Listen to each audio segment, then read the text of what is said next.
नमस्कार दोस्तों, मैं विकास सर सक्षम अकेडमी के यूट्यूब चैनल पर आपका स्वागत करता हूं। दोस्तों, हमने मध्य प्रदेश के त्योहारों के संबंध में आपसे बात की थी। आज उसी सीरीज को आगे बढ़ाते हुए हम आपके लिए लेके आए हैं बुंदेलखंड के लोक नृत्य।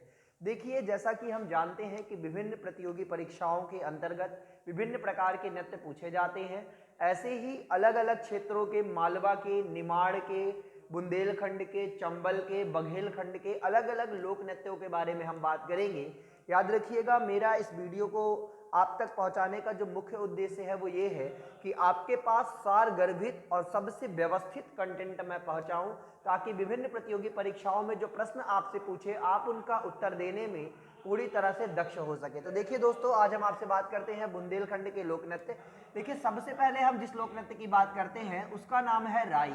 यानी याद रखिए, मध्य प्रदेश का जो पहला लोक नृत्य है बुंदेलखंड का, उसका नाम क्या है? राई। और याद रखिएगा, ये ना केवल बुंदेलखंड का लोक नृत्य है बल्कि ये मध्य प्रदेश का राजकीय नृत्य भी है। तो आपसे प्रश्न पूछेगा कि मध्य प्रदेश का राजकीय नृत्य कौन सा नृत्य है, तो वो है बच्चों राई। देखिए, याद रखिएगा, इस नृत्य को कब से कब तक किया जाता है, तो इस नृत्य को बसंत पंचमी से शुरू करके, कब से बच्चों? बसंत पंचमी से शुरू करके बैसाख माह की पूर्णमासी तक ये नृत्य किया जाता है। तो आपसे प्रश्न पूछेगा कि ये बताइए, मध्य प्रदेश में राई नृत्य, जो कि मध्य प्रदेश का राजकीय नृत्य है, वो कब से कब तक किया जाता है? तो बसंत पंचमी से प्रारंभ होकर के बैसाख माह की पूर्णमासी तक ये नृत्य किया जाता है। ठीक है ना दोस्तों?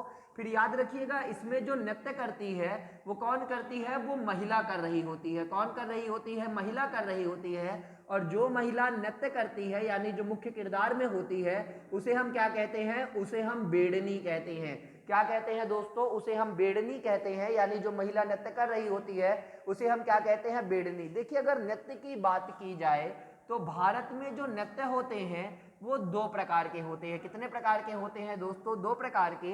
एक प्रकार का नृत्य होता है तांडव, और दूसरे प्रकार का नृत्य कौन सा होता है? लास्य। आ गई बात समझ में? यानी अगर बात की जाए तो मध्य प्रदेश में नृत्यों को दो भागों में बांटा जाता है, एक है तांडव और दूसरा है लास्य। देखिए, अगर यहाँ पे बात की जाए, ये जो तांडव प्रकार का नृत्य होता है ये कैसा नृत्य होता है? अगर इसकी बात की जाए तो देखिए, भगवान भोलेनाथ ने तांडव का नृत्य किया था। आ गई बात समझ में? तो देखिए, जब कोई पुरुष नृत्य करता है तो वो नृत्य कौन से प्रकार का नृत्य होता है? याद रखिएगा, वो तांडव प्रकार का नृत्य होता है। ठीक है ना? तो यानी कि याद रखिए, जो पुरुष कोई नृत्य करेगा तो वो तांडव कहलाएगा। और याद रखिए, लास्य प्रकार का नृत्य किसने किया था? तो भगवान विष्णु ने समुद्र मंथन के बाद जब मोहिनी का रूप धारण किया था। आ गई ना बात समझ में? समुद्र मंथन के बाद जब भगवान विष्णु ने मोहिनी का रूप धारण किया था, उस समय उन्होंने चूंकि एक सुंदर स्त्री का रूप धारण करके नृत्य किया था, तो उस प्रकार के नृत्य को हम क्या कहते हैं? लास्य। तो याद रखिए, लास्य प्रकार का नृत्य मुख्य रूप से अगर बात की जाए तो स्त्रियों के द्वारा किया जाता है। तो अब यहाँ पर देखिए दोस्तों, तो सबसे पहले राई किस प्रकार का नृत्य है? आपसे प्रश्न पूछेगा तो याद रखिएगा, लास्य प्रकार का। क्यों? क्योंकि ये नृत्य कौन करता है? ये नृत्य के मुख्य केंद्र में मुख्य रूप से कौन होती है? तो महिला होती है, जिसे किस नाम से बुलाया जाता है? जिसे बेड़नी के नाम से बुलाया जाता है। ठीक है ना दोस्तों? याद रखिएगा, इस बेड़नी के साथ एक व्यक्ति हाथ में मृदंग लेकर के नाचता है। याद रखिएगा, एक पुरुष होता है जो हाथ में मृदंग लेकर के नृत्य करता है बेड़नी के साथ में। ठीक है ना? फिर इसमें याद रखिएगा, पुरुष मृदंग लेकर के, तो याद रखिएगा ये जो नृत्य होता है ये मृदंग की लय पर ही किया जाता है। यानी मृदंग की ताल जितनी तेज होगी उतनी तेज बेड़नी नृत्य करेगी, और मृदंग की ताल जितनी धीमी होगी बेड़नी उतना धीमा नृत्य करेगी। बात समझ में आ रही है? तो याद रखिएगा, अब ये कितना पुराना नृत्य है राई नृत्य?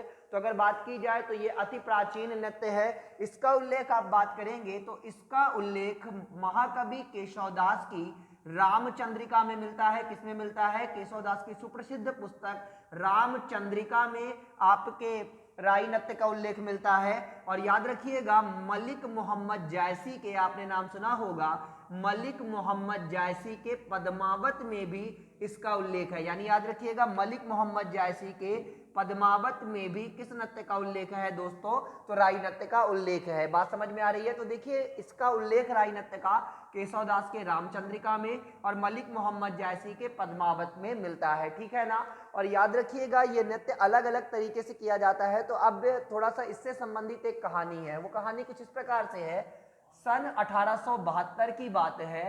एक बार बुंदेलखंड के राजा मधुकर शाह बुंदेला थे।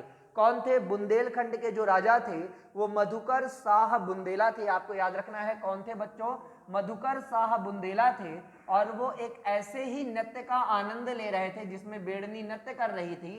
तो उसमें अंग्रेजों ने क्या किया था? उसमें अंग्रेजों ने छल कपट करके उस नृत्य में नाचने वाली बेड़नी का अपहरण कर लिया था। बात समझ में आ रही है? मधुकर शाह बुंदेला नृत्य, राई नृत्य का रसास्वादन कर रहे थे, तभी जो बेड़नी उस नृत्य को कर रही थी उसमें अंग्रेजों को बहुत अच्छी लगी और अंग्रेजों ने उसका अपहरण कर लिया। जब मधुकर शाह बुंदेला ने अंग्रेजों से कहा कि अंग्रेज जो बेड़नी को लेके गए हैं अपहरण करके उस बेड़नी को लौटा दे, तो ऐसे में अंग्रेजों ने क्या कहा? अंग्रेजों ने मधुकर शाह बुंदेला से कहा कि अगर इतना ही शौक है राजन तुम्हें नृत्य कराने का, तो अपनी रानियों को बेड़नी बना के क्यों नहीं नचाते हो? तो इस बात से मधुकर शाह बुंदेला बहुत ज्यादा खिन्न हो गए और उन्होंने फिर अंग्रेजों के खिलाफ विद्रोह कर दिया। तो याद रखिएगा ये अंग्रेजों से संबंधित भी कहानी है राई नृत्य की, और इसका संबंध किससे है? तो मधुकर शाह बुंदेला से है। आप इस बात को याद रखिएगा, ठीक है ना? इस नृत्य का आयोजन मुख्य रूप से मान्यता व मनौती के रूप में किया जाता है। और याद रखिएगा अशोकनगर में मुंगावली एक जगह है, मध्य प्रदेश के अशोकनगर जिले में एक जगह है जिसका नाम क्या है? मुंगावली। और मुंगावली में कराली माता का मंदिर है। किसका मंदिर है दोस्तों?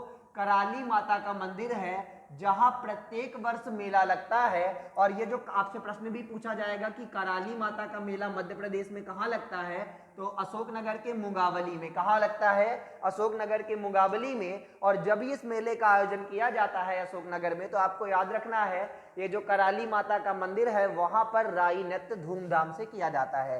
तो देखिए ये जो संपूर्ण जानकारी थी ये बुंदेलखंड के पहले लोक नृत्य से संबंधित थी, जिसे हम क्या कहते हैं? राई लोक नृत्य। अब आप इसका स्क्रीनशॉट ले सकते हैं, मैं 2 मिनट के लिए किनारे हो जाता हूं, आप इसका स्क्रीनशॉट अगर चाहें तो ले सकते हैं, ठीक है ना दोस्तों? आइए अब हम अगले लोक नृत्य की बात करते हैं, बुंदेलखंड के अगले लोक नृत्य की, जिसका नाम क्या है? बधाई। आ गई बात समझ में? अब हम बधाई लोक नृत्य की बात करते हैं। आपसे प्रश्न पूछेगा, क्योंकि ये जितने भी लोक नृत्य आज हम पढ़ेंगे वो सारे के सारे लोक नृत्य बुंदेलखंड से संबंधित होंगे। तो ऐसा ही एक लोक नृत्य है जिसके बारे में अब हम आपसे बात करेंगे, और उस लोक नृत्य का नाम क्या है? तो याद रखिएगा दोस्तों, उस लोक नृत्य का नाम क्या है आपके? उस लोक नृत्य का नाम क्या है? बधाई नृत्य।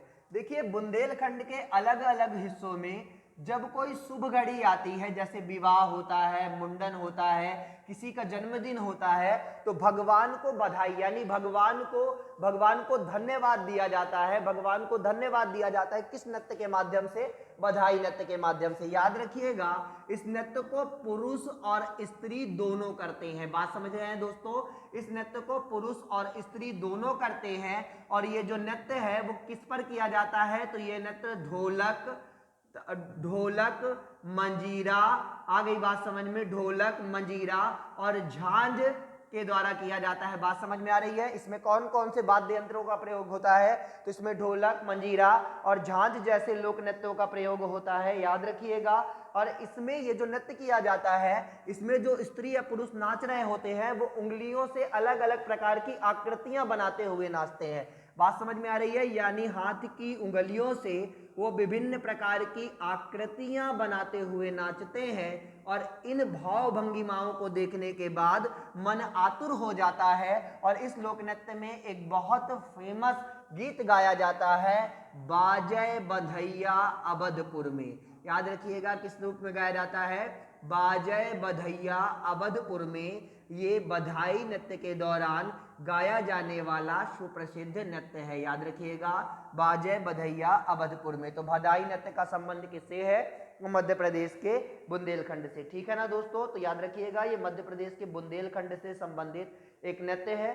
देखिए दोस्तों अब हम जिस अगले लोक नृत्य की बात करेंगे वो कौन सा लोक नृत्य है? वो है आपका ढिमराई नृत्य। याद रखिए अब हम जिस अगले लोक नृत्य की आपसे बात करेंगे वो कौन सा लोक नृत्य है? इसे हम कहते हैं ढिमराई नृत्य। और ये ढिमराई लोक नृत्य किसके द्वारा किया जाता है? ढीमर जाति के लोगों के द्वारा। हम सारे लोक नृत्य बुंदेलखंड के ही पढ़ रहे हैं दोस्तों, तो हमें परेशान होने की जरूरत तो है नहीं, क्योंकि सीधी सी बात है इन सारे नृत्यों का तो आपसे प्रश्न पूछेगा राई लोक नृत्य किस क्षेत्र का है, बुंदेलखंड। बधाई लोक नृत्य किस क्षेत्र का है, बुंदेलखंड। डिमराई लोक नृत्य किस क्षेत्र का है, तो याद रखिएगा ये भी बुंदेलखंड।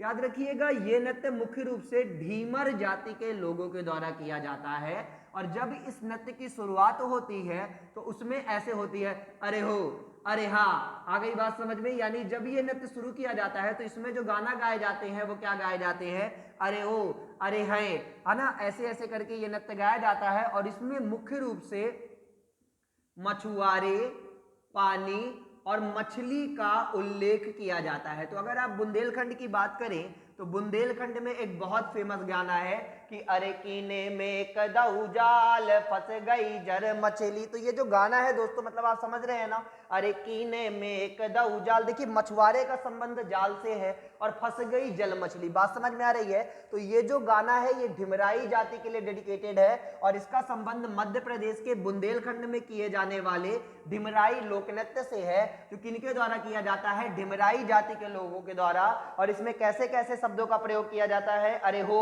अरे है, और इसमें मुख्य रूप से मछली पकड़ने, पानी भरने और मछली का उल्लेख बार बार किया जाता है, मछुआरों का उल्लेख इसमें किया जाता है। याद रखिए इसमें कौन कौन से वाद्य यंत्रों का प्रयोग किया जाता है, तो इसमें ढोलक, इसमें मंजीरा, याद रखिए इसमें ढोलक, इसमें मंजीरा और इसमें झांझ। इसमें कौन सा दोस्तों, इसमें ढोलक, मंजीरा, झांझ और कौन से वाद्य यंत्र का प्रयोग किया जाता है, तो याद रखिएगा इसमें डफली का प्रयोग किया जाता है। और जब ये लोक नृत्य शुरू होता है तो अरे हो, अरे है करके शुरू होता है, ठीक है ना। और इसमें किनका किनका उल्लेख किया जाता है, मछुआरा, पानी और मछली का। तो ठीक है दोस्तों, ये रहा डिमराई लोक नृत्य। अब जिस अगले लोक नृत्य की बात करते हैं उसका नाम क्या है, नौरता लोक नृत्य। कौन सा है दोस्तों, नौरता नृत्य। तो आइए अब हम बात करते हैं आपसे नौरता नृत्य के बारे में और देखते हैं ये कौन सा नृत्य है। देखिए याद रखिएगा, नवरात्रि के समय बुंदेलखंड की महिलाएं एक नृत्य करती हैं जिसे हम क्या कहते हैं, नौरता नृत्य। क्या कहते हैं,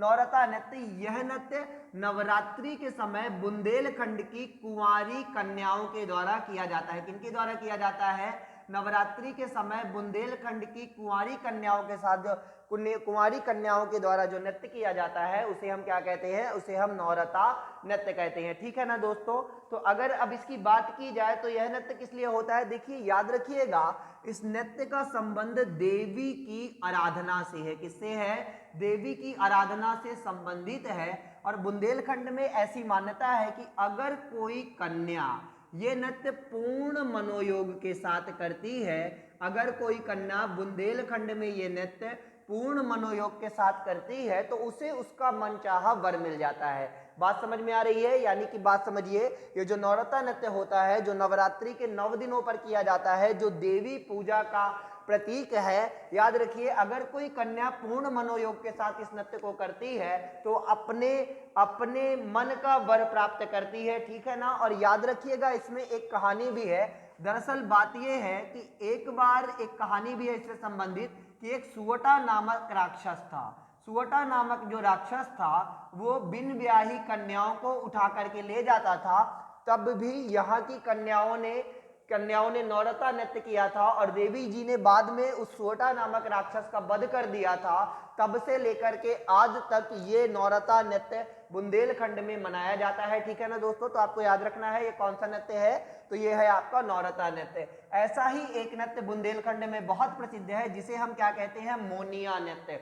कौन सा नृत्य कहते हैं दोस्तों, मोनिया नृत्य। देखिए दोस्तों ये जो नृत्य है मोनिया नृत्य, आपको याद रखना है ये जो मोनिया नृत्य है ये कार्तिक माह की अमावस्या के ठीक दूसरे दिन मनाया जाता है। बात समझ में आ रही है, ये नृत्य कब किया जाता है, तो कार्तिक माह की अमावस्या के दूसरे दिन, यानी कहा जाए दोस्तों तो दीपावली के दूसरे दिन किया जाता है। कब किया जाता है, दीपावली के दूसरे दिन ये नृत्य किया जाता है। देखिए कार्तिक माह की अमावस्या को दिवाली मनाई जाती है। इसी दिन प्रभु श्री राम अयोध्या से वापस आए थे तो समूचे भारत में दिवाली का त्योहार मनाया जाता है। तो दिवाली के ठीक दूसरे दिन मध्य प्रदेश के बुंदेलखंड में एक नृत्य होता है जिसे मोनिया नृत्य कहते हैं। याद रखिए ये नृत्य किनके द्वारा किया जाता है, तो पशुपालक जातियों के द्वारा किया जाता है। किसके द्वारा किया जाता है? मध्य प्रदेश की जो पशुपालक जातियां हैं उनके द्वारा किया जाता है। विशेष रूप से ये मध्य प्रदेश के बरेदी, मध्य प्रदेश के गौलों और मध्य प्रदेश के अहिरों के द्वारा, यानी बुंदेलखंड के अहिरों के द्वारा ये नृत्य किया जाता है। तो अभी चूंकि कांस्टेबल की परीक्षा में ही प्रश्न पूछा गया था कि कौन सा ऐसा नृत्य है जिसका संबंध मध्य प्रदेश के बरेदियों से है, तो याद रखिएगा मोनिया नृत्य, ठीक है ना। ये कार्तिक माह की अमावस्या के ठीक दूसरे दिन आयोजित किया जाता है पशुपालक जातियों के द्वारा। और इसमें कौन कौन लोग शामिल होते हैं? बरेदी, ग्वाले और अहिर इस नृत्य में शामिल होते हैं। याद रखिए दोस्तों, इसमें जो व्यक्ति शामिल होता है वो कम से कम 4 से 5 फीट का एक डंडा लेता है, 5 फीट का एक डंडा लेता है और उस डंडे में वो मोर पंख बांधता है। क्या बांधता है? मोर पंख बांधता है, आपको याद रखना है। और वो सर पर एक मुकुट पहनता है, ठीक है ना, जो किनका बना होता है? कौड़ियों का। किसका बना होता है?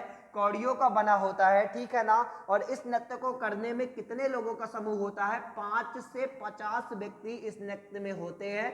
सब के सब कौन होते हैं? पुरुष। कौन होते हैं? सब के सब पुरुष होते हैं। इनकी संख्या 5 से 50 व्यक्तियों तक होती है और ये घर घर जाते हैं और ये मोनिया नृत्य करते हैं। याद रखिएगा, इस नृत्य के दौरान जो लोग मौन रहते हैं, जो लोग गाना नहीं गाते, यानी बात समझिए, कुछ लोग ऐसे होते हैं जो गाना गा रहे होते हैं, कुछ लोग ऐसे होते हैं जो ढोलक वगैरह बजा रहे होते हैं, तो ऐसे लोग जो मौन रहते हैं उन्हें क्या कहा जाता है? उन्हें मोनिया कहा जाता है।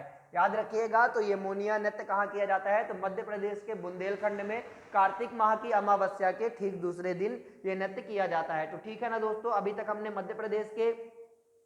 मध्य प्रदेश के बुंदेलखंड में मनाए जाने वाले नृत्यों की सीरीज के अंतर्गत नृत्यों को देखा। अब हम आपसे अगले नृत्य की बात करेंगे जिसका नाम क्या है दोस्तों? जिसका नाम है जवारा नृत्य। कौन सा नृत्य है? जवारा नृत्य। तो आइए दोस्तों, अब हम बात करते हैं जवारा नृत्य। देखिए, जवारा अगर बात की जाए तो समूचे मध्य प्रदेश में नवरात्रि का त्योहार बड़ी धूमधाम से मनाया जाता है। यहाँ देवी भक्त बहुत मिलते हैं, ठीक है ना, आप ये बात तो जानते ही हैं। तो अगर बात की जाए जवारा नृत्य की, तो आप यहाँ पर थोड़ा सा समझिएगा। देखिए, नवरात्रि के दौरान बुंदेलखंड की महिलाएं घरों में क्या करती हैं? घरों में जवारा बोती हैं। याद रखिएगा, क्या बोती हैं? जवा बोती हैं। और जिस स्थान पर जवा बोया जाता है उस स्थान को क्या कहा जाता है? उस स्थान को दिवाला कहा जाता है। क्या कहा जाता है दोस्तों? बुंदेलखंड की महिलाएं जिस स्थान पर जवा बोती है उसे दिवाला कहा जाता है। और याद रखिएगा, जवा बोने के बाद महिलाएं भगत गाती हैं, यानी देवी गीत गाती हैं और वहीं पर महिलाएं क्या करती हैं? नृत्य करती हैं। तो महिलाएं देवी गीत गाते गाते जो नृत्य करती हैं उसे जवारा नृत्य कहते हैं, ठीक है ना दोस्तों। आपको याद रखना है इसे क्या कहते हैं? इसे जवारा नृत्य कहते हैं। और याद रखना है, 9वें दिन जब जवा बड़ा हो जाता है और 9वें दिन जब नवरात्रि का अंत होता है तो उस ज्वारे को ले जा करके जलाशयों में विसर्जित कर दिया जाता है और तब एक जुलूस निकाला जाता है। बात समझ में आ रही है? तब भी महिलाएं रास्ते भर एक नृत्य करती हैं जिसे क्या कहते हैं? जवारा नृत्य। तो याद रखिएगा, मध्य प्रदेश के बुंदेलखंड में जवारा नृत्य किया जाता है। जवारा नृत्य मध्य प्रदेश के बुंदेलखंड में कब किया जाता है? नवरात्रि के महीने में, ठीक है ना दोस्तों। और जिस स्थान पर महिलाएं जवा बोती हैं उसे क्या कहा जाता है? उसे दिवाला कहा जाता है, ठीक है ना। इसमें देवी गीत गाए जाते हैं ना, जैसे कि कैसे ही देवी गीत, तो ऐसे, हमसे चढ़ी ना जाए मैया तोरी ऊंची पहाड़िया, हमसे चढ़ी ना जाए मैया तोरी ऊंची पहाड़िया। देखिए दोस्तों, अब हम बात करते हैं मध्य प्रदेश के बुंदेलखंड में मनाया जाने वाला दूसरा नृत्य, जिसकी बात क्या है? कानड़ा नृत्य। याद रखिएगा, बुंदेलखंड में ये जो कानड़ा नृत्य है ये धोबी जाति के लोगों के द्वारा मनाया जाता है। तो देखिए, आपसे प्रश्न पूछेगा कि कानड़ा नृत्य जो है ये किस जाति के लोगों के द्वारा किया जाता है? तो मध्य प्रदेश के धोबी समाज के लोगों के द्वारा ये कानड़ा नृत्य किया जाता है, विशेष रूप से बुंदेलखंड के लोगों के द्वारा, ठीक है ना दोस्तों। तो अगर इसकी बात की जाए तो याद रखिएगा, ये नृत्य साल के 12 महीने किया जाता है। याद रखिएगा, 12 महीनों में किया जाता है। और सबसे बड़ी खास बात यह है कि यह नृत्य धूम विवाह के मौके पर किया जाता है। कब किया जाता है? विवाह के समय या किसी धूमधाम के मौके पर किया जाता है। इसे हम क्या कहते हैं? इसे हम कानड़ा नृत्य कहते हैं और धोबी समाज के द्वारा किया जाता है। साल के 12 महीनों में किया जाता है, आप समझ ही रहे हैं। और धूम विवाह के मौके पर यह नृत्य किया जाता है। ठीक है ना दोस्तों। तो अगर अब इसकी बात की जाए तो यहाँ पर आपको याद रखना है, कानड़ा नृत्य करते समय जो व्यक्ति नृत्य करता है वो अपने हाथ और पैरों में घुंघरू बांधता है। क्या बांधता है दोस्तों? हाथ और पैरों में घुंघरू बांधता है और फिर वो ढोलक की ताल पर ये नृत्य करता है। बात समझ में आ रही है? मतलब वो जो व्यक्ति होता है वो हाथ और पाँव में क्या करता है? घुंघरू बांधता है और उसके बाद वो क्या करता है? उसके बाद वो है ढोलक की ताल पर नृत्य करता है। और याद रखिएगा वो हाथ में सारंगी भी धारण करता है। कब क्या धारण करता है? हाथ में सारंगी भी धारण करता है। इस नृत्य को क्या कहा जाता है? कानड़ा नृत्य। याद रखिएगा, कानड़ा नृत्य मध्य प्रदेश के धोबी समाज के लोगों के द्वारा साल के 12 महीनों में धूम विवाह के मौके पर हाथ पांव में घुंघरू बांध के ढोलक की ताल पर हाथ में सारंगी लेकर किया जाता है। ठीक है ना दोस्तों। तो ये रहा कानड़ा नृत्य। इसके बाद जो अगला नृत्य है वो कौन सा नृत्य है आपको याद रखना है, ये मध्य प्रदेश का सैरा नृत्य है। कौन सा नृत्य है दोस्तों? मध्य प्रदेश के बुंदेलखंड में नाचा जाने वाला अंतिम नृत्य है जिसका नाम क्या है? सैरा नृत्य। कौन सा नृत्य है दोस्तों? सैरा नृत्य। याद रखिएगा ये जो सैरा नृत्य है ये बुंदेलखंड के क्षेत्र में किया जाता है। और कब किया जाता है? सावन भादव के महीने में। याद रखिएगा सावन भादव के महीने में भगवान को अच्छी फसल के लिए धन्यवाद दिया जाता है। तो भगवान को अच्छी फसल के लिए धन्यवाद के रूप में ये सैरा नृत्य बुंदेलखंड के लोगों के द्वारा किया जाता है। और ये कब किया जाता है दोस्तों? तो सावन भादव के महीने में ये नृत्य किया जाता है, आपको याद रखना है। और इस नृत्य को करते समय लोग क्या करते हैं? हाथ में डंडे लिए होते हैं। ठीक है ना, हाथ में डंडे लिए होते हैं और वो डंडों को टकरवाते हैं और वीर रस के गीत गाते हैं। कौन से गीत गाते हैं दोस्तों? वीर रस के गीत गाते हैं। वीर रस का मतलब क्या है? तो आप इसे ऐसे समझ सकते हैं कि साजी चतुरंग सैन्य अंग में उमंग भारी साहज शिवाजी जंग जीतन चलत है भूषण बन देना दे बिह देना गिरन नदी नद मद गबरन के रलत है। तो बात समझ रहे हैं दोस्तों। तो ये सैरा नृत्य है मध्य प्रदेश में सावन भादव के महीने में बुंदेलखंड में अच्छी फसल के लिए हाथ में डंडे लेकर वीर रस के गीत के साथ मनाया जाता है। तो देखिए इसके साथ एक और नृत्य है जिसे होरी नृत्य या होली नृत्य कहते हैं। ये होली के समय फगुआ गाते समय किया जाता है। तो देखिए मध्य प्रदेश में बुंदेलखंड के कौन कौन से लोक नृत्य हैं? तो पहला लोक नृत्य है राई, दूसरा कौन सा है आपका? बधाई, तीसरा कौन सा है आपका? ढिमराई। याद रखना है कौन सा है? ढिमराई। चौथा कौन सा है आपका? सैरा। पांचवा कौन सा है आपका? नौरता। छठवां कौन सा है आपका? ज्वारा। छठवां कौन सा है आपका? ज्वारा। सातवां कौन सा है आपका? होरी। कौन सा है आपका? होरी। तो राई, बधाई, डिमराई, सैरा, नौरता, ज्वारा, होरी ये बुंदेलखंड के प्रमुख नृत्य है। और एक और प्रमुख नृत्य है जिसका नाम क्या है?